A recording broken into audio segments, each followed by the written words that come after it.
저는 단도직입적으로 이번 선거를 통해서 세 가지 긍정적인 측면을 말씀을 드리려고 합니다. 첫째로, 우리가 2017년 5구 대선 때 어떻게 됐어요? 정말로 당내에 배신자들이 있고, 우리는 그 배신을 다 알면서도 끝까지 완주를 했습니다. 그 다음에 2018년 지방선거 어떻게 됐어요? 그때 선거 때 우리가 그렇게 열심히 도와줬는데 지금 있는 사람이 있습니까? 없죠. 그 다음에 2020년 자유공화당이라고 또 만들었다가 뒤집었다가 정말 난리를 치면서 그렇게 또 선거를 치렀습니다. 2022년 3구 대선 어땠습니까? 우리 이번에는 조원진 대표님 옆에서 우리 김윤경 최고하고 우리 장호희 팀장이 정말 아들딸처럼 이렇게 보좌했는데 그때 보좌했던 애들이 다 배신했잖아요. 선거 기간 중에 다 배신했습니다. 그러니까 우리가 그동안 선거를 치렀는데 사실은 내부적으로 얼마나 많은 갈등과 이거를 통해서 치렀는지 모릅니다. 그런데 이번에 긍정적인 것은 이번에 우리가 2,000명의 선거위원들을 만들고 정말로 우리 공화당 당원 동지들이 하나가 돼가지고 하나의 분열과 갈등과 불평 없이 치렀다는 게 나는 이번에 대성공이라고 봅니다. 그 다음에 두 번째로 여러분 아시는 것처럼 우리 상임고문도 말씀하셨지만 보수의 가치가 다 무너졌고 보수가 다 괴멸됐습니다. 사실 2016년 4.12 대선 때, 총선 때 그때 보수가 무너진 겁니다. 그때 아시는 것처럼 그때 박근혜 대통령이 워낙 정치를 잘해가지고 새누리당 깃발만 꼽아도 되는 분위기였고 200석을 확보해서 자유통일헌법, 즉 4년제 중임제 대통령제로 갈 그런 그 가능성까지 다 있었는데 그거를 김무성이가 말아먹고 그리고 탄핵까지 가면서 내각제 하려고 하다가 이거 내각제 왜 해? 그냥 우리가 홀라당 먹어도 되는데 그래서 벚꽃 대선으로 가가지고 문재인 정권이 탈출하지 않았습니까? 그 이후로 계속 보수가 우위에 있었습니다. 여러분 아시는 것처럼 지난 대선도 정권 교체 이론이 65%였습니다. 그걸 다 물 말아먹고 간신히 대통령이 되지 않습니까?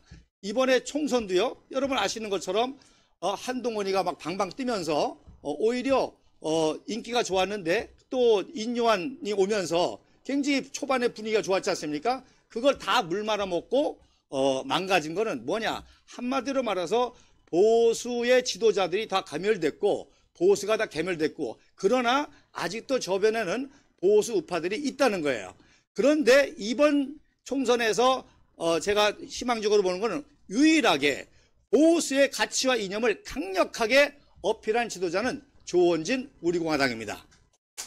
그래서 선거가 끝나자마자 바로 조원진 대표님께서 그래도 보수는 지켜야 된다.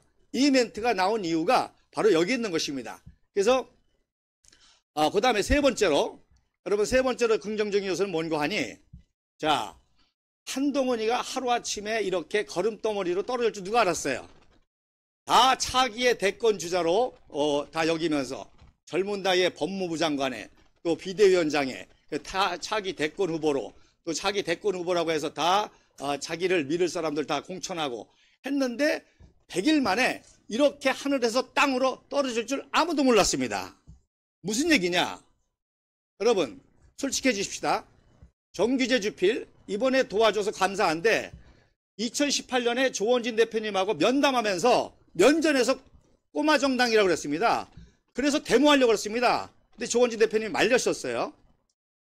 그랬는데 변했단 말입니다. 심지어 보수 우파의 완톱, 유일한 지도자라고 그렇게 존경하는 변화가 있었다는 거예요. 김세희 어땠습니까? 처음에 나와가지고 우리 태극기 집회에 나와가지고 시청자 확보해가지고 그리고서는 국민의힘에 나팔수 됐잖아요. 그런데 때가 되니까 변한다는 거예요. 이게 중요한 겁니다. 때가 되면 변한다는 거예요. 정규제가 변하고 김세가 변하듯이 앞으로 보수의 지식인들이 변할 거고 보수의 국민들이 변할 거고 결국 누굴 지지해요? 우리 보수의 이념과 가치를 확실하게 7년 동안 변함없이 지키고 주장한 조원진 대표와 우리공화당을 지지할 날이 온다는 것입니다. 그래서 이거는 제 얘기가 아니라 역사의 순리입니다. 그래서 하루아침에 한동훈이가 100일 만에 걸음더미에 있는 것처럼 7년 동안 바닥을 기는 것 같고 진흙탕 속에서 걸음더미에서 온갖 수치와 모욕과 견제와 압박을 받고 있지만 곧 우리 조원진 대표님과 우리 공화당이 보수의 가치와 이념을 가진 보수의 이념을 실천할 그런 세력으로서 분명히 하루아침에 떠오를 날이 온다고 믿습니다. 더 중요한 거는요. 여러분 박근혜 대통령이 4년제 중임제, 대통령제 그리고 통일호법을 준비하려고 할 때 다 야당이 다 반대합니다. 왜? 내각제 먹으려고. 그런데 이번에 야당이 이렇게 이김으로 말미암아 저들이 4년제 중임제 대통령제로 갈라 그래요. 왜? 지들이 할 줄 알고. 지들이 할 줄 알고 4년제 중임제 대통령제로 갈라 그럽니다.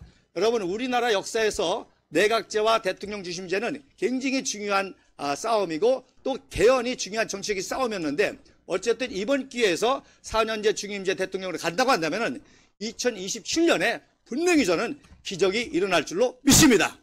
그런 신념과 확신을 가지고 이번에 흐트러지지 말고 우리가 계속 하나 되어서 나갈 때 분명히 어떤 변화가 있을 것이고 그 변화에 발맞춰서 우리 조원진 대표님과 또 허평환 장군님 그리고 지도부들과 함께 분명한 새로운 역사를 쓰리라고 봅니다.